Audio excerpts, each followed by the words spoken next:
Well, howdy, y'all. Welcome back to another edition of M vs. NPR. And this one's a little old, but I'll get right to it. Students from around the world are ditching school today for a cause. Fair enough, I already said it's a little old. It's about a week old. Their future in a world that's getting hotter. The strikes are being led by Swedish activist Greta Thunberg, who's... Greta Thunberg! I've noticed so many guys mispronounce the name. She says it a bunch of times. She says it all cute up front, but it's Greta Thunberg. Greta Thunberg. Who's 16 years old, and the strike is timed ahead of a UN climate action summit in New York next week. Now, what's going on in Sweden? Where, look, she's 16, but, I mean, either Americans are, like, just feeding the kids, like, I mean, just amazing stuff. Look at this giant female behind her. Look at this one over here. It's just amazing how tiny she is. Yeah, I don't think her parents are feeding her very much. Next week. NPR's Jeff Brady is in New York. He has the story. A little over a year ago, Greta Thunberg launched her school strike for the climate by herself outside the Swedish parliament. It has spread across the globe. She traveled from her native Sweden to New York on an emission-free sailboat. I think all sailboats are emission-free. I've gone sailing a few times, and I know it's a pain in the butt, but you can leave the dock on sail. You don't need a motor to do it. I think all sailboats are emission-free, pretty much. Track for a world that could displace billions of people from their homes. In the past year, Thunberg has been nominated for the Nobel Peace Prize by Norwegian lawmakers. She met Pope Francis, and this week Amnesty International gave her its top award. Thunberg ended her acceptance speech with a call to action. And just one last thing. See you on the streets. Okay, so that's a little weird. Billions of people being displaced, that might be true. It all depends on how people want to adapt to the future climate, global warming and so forth. But say, see you on the streets. That's such an action phrase. Ooh. In New York, thousands of students may fill the streets because the school district is giving strikers excused absences. And this was such a terrible idea. I cannot believe they did that. Look, go to school or don't go to school, but take the consequences. If my school said, hey, you get to have a free day off if you go protest, I would just show up to the protest high or whatever if I was back in high school. I would just go get lit and be like, woo, yeah, climate change, woo. Oh, wait, hold on, we're fighting it? Boo, boo, climate change, boo. Portland, Oregon. Strikes also are planned in rural places where just a few dozen protesters are expected. 17-year-old Nicholas Duvernay organized a protest in his politically conservative small town of La Grande, Oregon. Since probably the beginning of my junior year in high school, I've been interested in climate science and pretty passionate about environmental topics. These youthful climate strikers all say adults are moving too slowly. They have a list of demands that were summed up at a Capitol Hill press conference this week by... 1, adults are always moving too slowly for children. 2, let's check out these list of demands. All right? 17-year-old Baltimore resident Nadia Nazar. Respect of indigenous land. What does that mean? Respect of indigenous land. Now, do you mean that in the environmental ecology sense? Or do you mean that in the sort of political sense? Because, to be honest, if we're going to address global warming and how to affect it positively, no land will be off limits. This land, sustainable agriculture. Now, what do they mean by that? A good thing is, and I figured this out back, 2008, 2007. Grassland is oddly the best possible land long term. The cows eat the grass, and it grows back really quick. And you can just keep doing that over and over and over and over and over again. Mm-hmm.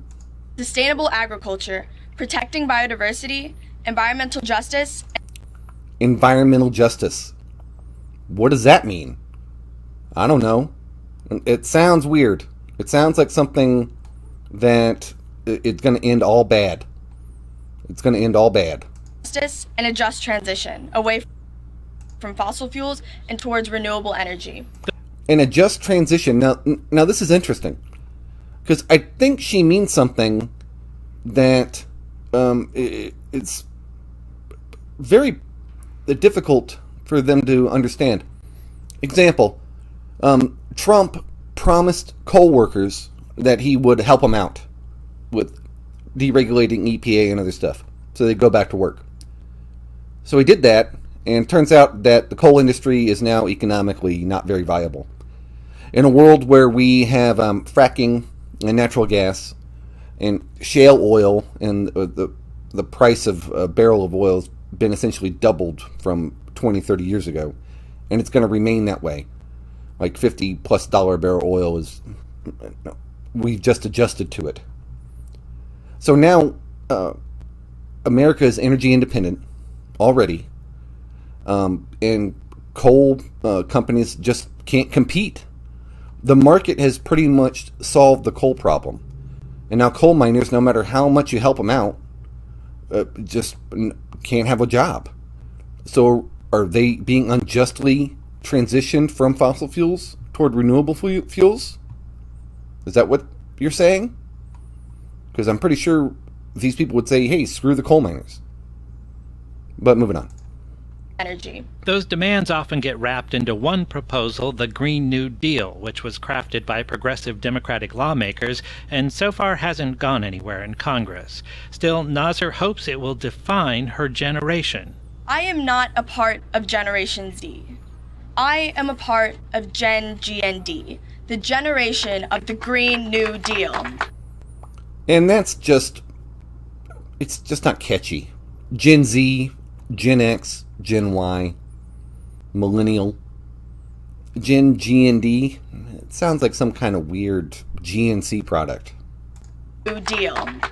Also on Capitol Hill this week, Thunberg and other activists testified before lawmakers. Louisiana Republican Congressman Garrett Graves told them climate change has exacerbated the loss of his state's coastline. Now, this is true. As someone who did some work in Louisiana and on the coast with their alligators and such, look, Louisiana has always just been SOL as the environment goes. They just get hammered by storms constantly, flooding. I mean, it's just rough all over. There's some hope, though, in mangroves that they got spreading, but I won't get into that. Let's just say, for a Louisiana Republican to say that climate change has exacerbated the loss of his state's coastline, yeah, practically everything does.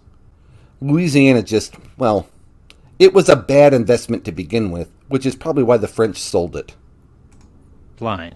I agree that we need to take aggressive action. I agree that we need to ensure that we move forward in a sustainable, rational manner. But Graves' idea of that is very different from the activists. He has problems with the Paris Climate Agreement, which President Trump plans to withdraw from. Graves says the accord allows China to continue emitting more carbon dioxide while the U.S. cuts emissions.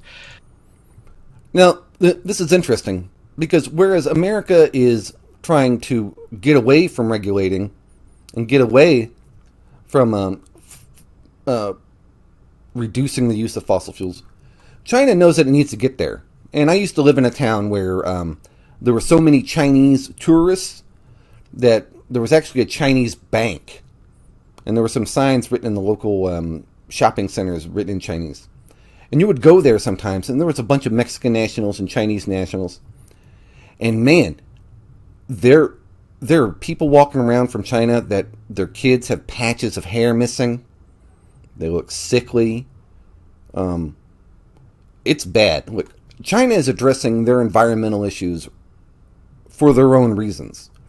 Just because they refuse to allow other nations to dictate when and how fast they will address them still doesn't exclude them from addressing their environmental issues at a more effective and better pace than the rest of the world.